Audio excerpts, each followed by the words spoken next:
What is going on, guys? This is JD from New York.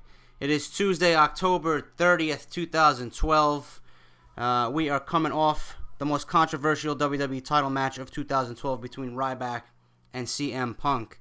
Now, before I get into the Raw news, results, analysis, opinions, whatever you want to call it, I just want to apologize. This video should have been out a little bit earlier in the morning. As you know, New York City got hit with a tremendous hurricane, the entire East Coast, I should say. So I've been trying to work through a couple of things here and there. You know, there was trees down all over the road. I wanted to go get WWE 13 for you guys, so I could bring you some gameplay throughout the day. I'm going to be, going through the Attitude Era. I'm going to be posting everything on my channel. What you guys are watching right now is actually gameplay from WWE 13. I wanted to get the game before I put out this video on YouTube, just so that you guys have something new to watch. Like I said, I'm going to get you all the gameplay I possibly can today. So I do apologize for that. But let's get right into the Raw results and everything I got for you guys concerning last night's show. What I first want to talk about is Ryback and CM Punk. Now, we did, in fact, see CM Punk defeat Ryback last night.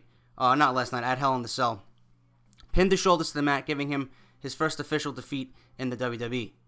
Only due to the fact that Brad Maddox has now aligned himself and pretty much become a Paul Heyman guy. Now, we did not see Brad Maddox on Monday Night Raw. WWE opted to leave him off the show. I don't know why. There was a ton of questions that needed to be answered last night, and he was not on the show. He was not involved in any angle or anything.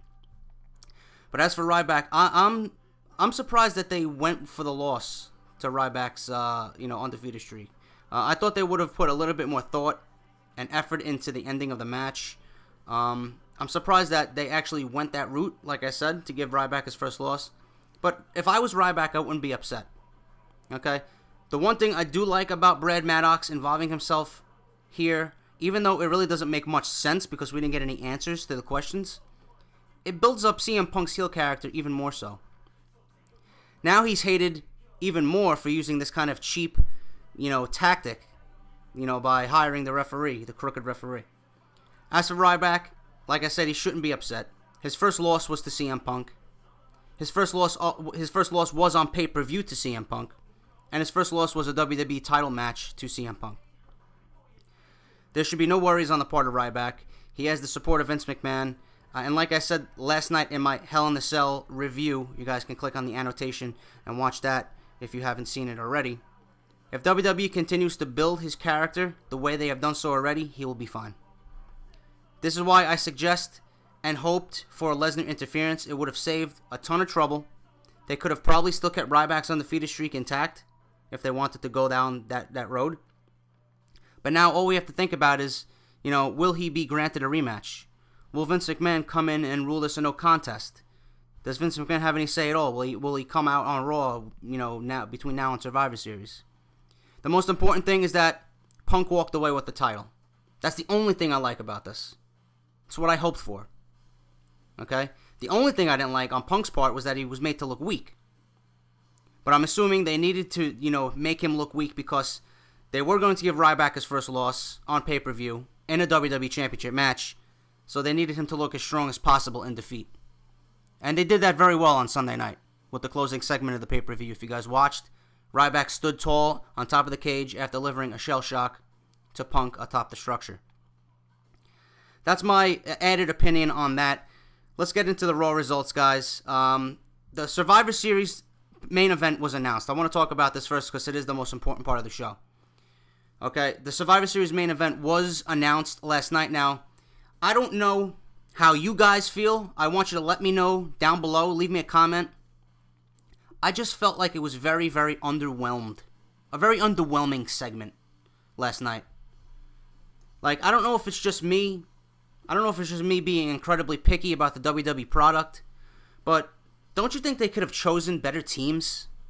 Don't you think they could have chosen a better team to stand behind CM Punk? I mean, wouldn't you want to see Mick Foley fight for his team? That's what I expected. I expected Mick Foley to be in the match. I didn't expect him to choose 5 guys. I expected him to be one of the 5 guys. So now we have Punk, Del Rio, Rhodes, Sandow, and Miz. I knew Del Rio was going to be there. I didn't expect Miz and the Rhodes Scholars to be there. They'll be going up against Mick Foley's 5 of Ryback. I expected him to be there. Daniel Bryan and Kane, Kofi Kingston, and Randy Orton. Randy Orton I expected to be there. But where's Lesnar? Where's Triple H? Why wasn't Cena inserted into the main event? Doesn't he have a gripe against CM Punk? What about Ziggler? What happened with Vickie and Heyman? I figured they would kind of, angle them into a storyline together. But if I was booking, my original way to have booked this main event would have went my way. I would have had Lesnar on Punk's team with Del Rio, Big Show, and Ziggler against Cena, Triple H, Ryback, Randy Orton, and Sheamus. Monumental main event right there. I'm glad that they're going with the 5-on-5 main event. I'm just happy about that. They're going to give the Survivor Series that old school Survivor Series feel with that match. I'm sure it'll be a great match. I just felt underwhelmed. But what else do we get on the show? We'll get Big Show versus Sheamus in a rematch. I can almost guarantee it. But who wants to see another rematch between those two? What are you going to see differently next month that we haven't seen on Sunday? We're going to get Cena versus Ziggler, which should be fantastic because Dolph Ziggler is one of the best in the company. But what else do they provide us on pay-per-view? They're going to throw together more matches that are unannounced. We don't have any idea what's going to be on the card going 3 weeks into the pay-per-view. That's the other problem. You just had a pay-per-view and it's 3 weeks out from Survivor Series. How can your 4th biggest pay-per-view have any type of build? 3 weeks. See, now the Rhodes Scholars and Team Hell No are interjected into this main event. I would have actually made another tag team title match between the two at Survivor Series. Again, I think WWE's handcuffing themselves here with this main event. And obviously, like I said, Show versus Sheamus and Ziggler versus Cena will be on the card. But what else do they give us? Got a lot of work to do, WWE. I don't know what you're going to do, but you got a lot of work to do. Into the rest of the Monday Night Raw card. Like I said, that was the most important part of the show. The way that was set up was Punk first came out to start the show. He went on to say that he beat Ryback. Ryback is behind him. And that he has beaten every one of your heroes, pointing to the WWE Universe. To me, that's making a Rock reference. Rock will be back, eventually, between now and December. He will be back on Monday Night Raw to confront CM Punk. Punk stated that he had nothing to do with the referee's decision last night, which resulted in Ryback's first loss. Midway through that, Mick Foley comes out. Mick Foley gets in Punk's face saying, "What did you do? You want to be a legend or a statistic? With your actions last night, you showed me that you're not any legend." That's where Punk issued the challenge, Team Foley versus Team Punk. They agreed, and at the end of the show, the teams were chosen.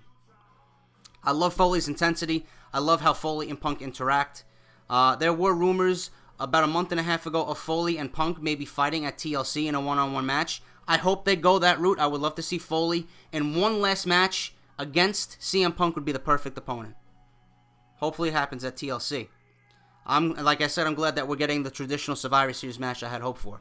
I just wish the teams were a little bit different. The first match of the night, Ryback versus JTG. Ryback just wrestled the biggest match of his career against CM Punk for the WWE title. On Monday Night Raw, he got fed JTG. I don't even have to waste my breath and tell you how that one ended up. Randy Orton fought Wade Barrett last night. Barrett won on Friday Night SmackDown, so they had a rematch last night on Monday Night Raw. These two have had very, very good battles in the past before Barrett got injured for 6 months. This one was no different. It was pretty much this one. Randy Orton traded victories with Wade Barrett. He continues his winning streak from Hell in a Cell after beating Del Rio on Sunday. He pinned Barrett with the RKO out of nowhere again, 1, 2, 3. Expect big things for Wade Barrett in 2013. I just don't like the way they stopped his momentum last night. I think Randy Orton should have taken another loss to make Barrett look a little bit better. Team Hell No versus the Primetime Players. No introduction for the Primetime Players, which got my head scratching in the beginning of the show. The best part of their act is their introduction, the Millions of Dollars dance. I enjoy it very much. I think they're going to be big-time players in the tag team division, like I have stated once before. The show at this point just felt like another rush job. They were rushing through the show, trying to fit too much into 3 hours. You figured with the 3 hours they would have learned to pace themselves a little bit better as far as the show goes. As for the match, nothing really to report. Pretty basic. Kane and Bryan bickered a little bit, but Bryan applied the no lock on Darren Young, scored the victory for Team Hell No. The 9 p.m. hour hits. Vickie Guerrero comes out to address this whole AJ scandal. Then out comes John Cena. She showed Cena footage of a month ago where he supposedly asked AJ out. Then last week she showed footage of Cena and AJ hugging after she had stepped down from GM. The third clip she showed was Cena and AJ sitting down in a fancy restaurant. Now the fourth clip was the most interesting one. It showed AJ and Cena chatting by an elevator in a hotel. I assume Cena was going back up to his hotel room in this clip. But she starts to giggle in the clip. She gets into the elevator with him. Cena denied that it was not anything. He said that they got into an elevator and that he walked her to her hotel room. After some arguing with Vickie, Ziggler came out and wanted to talk some trash to Cena. But before Ziggler even uttered a sentence, Cena threatened Ziggler, saying to never mention AJ and his name in the same breath ever again. And that was it. Pushed Ziggler to the ground and walked away. I don't really know where they're going with the storyline, but I do know that Ziggler will be fighting John Cena in a small feud. Okay, but they do have my interest. But with WWE, it's really hit or miss with these kind of angles. The payoff really isn't too good. WWE creative just fails when it comes to these kind of angles. I'm hoping there's some kind of payoff. All right, but as far as I know, the reason why this angle is happening is because Cena had a so-called affair with his wife. He cheated on his wife. His divorce was very public. It was covered by TMZ. He cheated on his wife with Kelly Kelly. Okay, that was the report that I heard. Vince is going ahead with the angle because he wants to see how loyal John Cena is to him and to the company. But like I said, they have my interest. I just hope there's a big payoff to it. Antonio Cesaro fought Kofi Kingston. The match really never got started. About 3 minutes in, The Miz involved himself and attacked Kofi. There was a double team on Kofi by The Miz and Cesaro. R-Truth came out for the save, and that was pretty much it. I do think Cesaro and Kofi can have a very good mid-card feud with the proper build, but the WWE needs to get behind their mid-card performers and give them some decent storylines. The crowd really doesn't they don't care about the mid-card performers right now, and that's WWE's fault. They're the only ones to blame about that. The 3MB, we had Mahal, Slater, and McIntyre cut a behind-the-music VH1 skit. I'm all for people getting on TV, and I know Heath Slater needs a program because the WWE was very happy with his Legends program, calling out the Legends. But there are a few people who like his hard work ethic, and they want to make some TV time for him. But, I mean, can anyone picture Mahal in a rock band? You know, he looks completely out of place wearing those tight leather pants. McIntyre just needs to be a vicious Scotsman and just fight when he was the Intercontinental Champion a few years back. I don't see what's so hard about booking McIntyre. I don't think McIntyre belongs in this group, but I like the group itself. The segment itself wasn't good at all. It was kind of embarrassing. But that led into Ryder and Santino versus the 3MB. Santino is terrible. I'll say it once and I'll say it again. The guy does not belong on my TV. The Cobra is fucking terrible. I don't care what anyone says. Ryder, as far as his career goes, it's finished. It's not going anywhere, period. The WWE will just simply not get behind him. My opinion on 3MB slightly changed last night. If they build him up as a force in the tag team division, I'll be all for it. Because the WWE needs credible tag teams. I like the way they work together. They have a sort of charisma that you can kind of get behind. I do think Mahal looks out of place, and I'm a fan of both Slater and McIntyre. But I have a feeling this will grow on me just like Brodus Clay did. I hated that shit when it first came out, but then, I didn't mind seeing it on TV too much. The 3MB just needs to show, some charisma. They need to show some, they need to get the crowd behind them. They need to be featured a little bit more, but not in terrible segments like we've seen on Monday Night Raw. And then I think people will slowly gravitate towards them like they did Brodus Clay.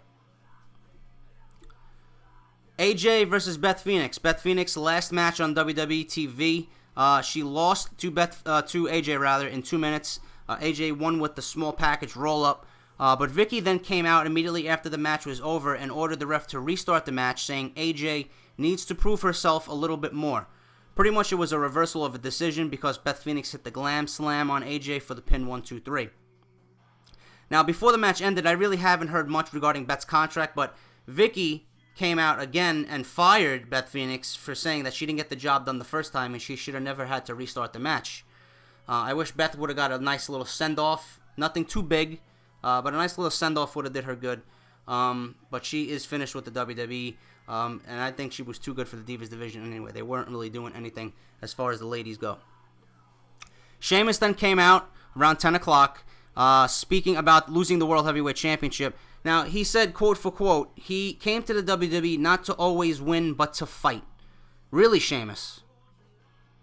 I never met one person in my life who did not want to always win. I can't stand losing. I'll give you that. I'm going to be honest with you. I can't stand losing at anything. And what's with all the smiling? You just lost the second biggest title in the company, and you're smiling about it, laughing, making jokes? This is where Sheamus' character goes downhill. He needs to be rugged. He needs to be, I don't give a fuck what you think. I'm pissed, and I want my rematch. Doesn't come out making jokes. He shouldn't be coming out smiling. Anyway, the big slow came out, talked some trash, and said Sheamus will never take the title from him, blah, blah, blah. He finally did it, this and that. And Sheamus all of a sudden finally goes into that zone where he's just, pissed and gets vicious, hits white noise on Show to end the segment. Now, I will say that is an impressive maneuver, especially on Big Show. Sheamus is an impressive guy. He's great in the ring. He just needs to become a little bit more rugged and vicious with his character. Enough with the clowning around, enough with the joking. They had a decent match at Hell in the Cell, but I really don't want to see another match. There's just no point. I mean, we're going to get the same thing we got at Hell in the Cell. If it was me, I would have put them on Foley and Punk's Survivor Series teams, respectively. Cara and Rey Mysterio versus the Rhodes Scholars, match of the night. Link to the match is down in the description below. Last couple of minutes, check that out. It was definitely worth.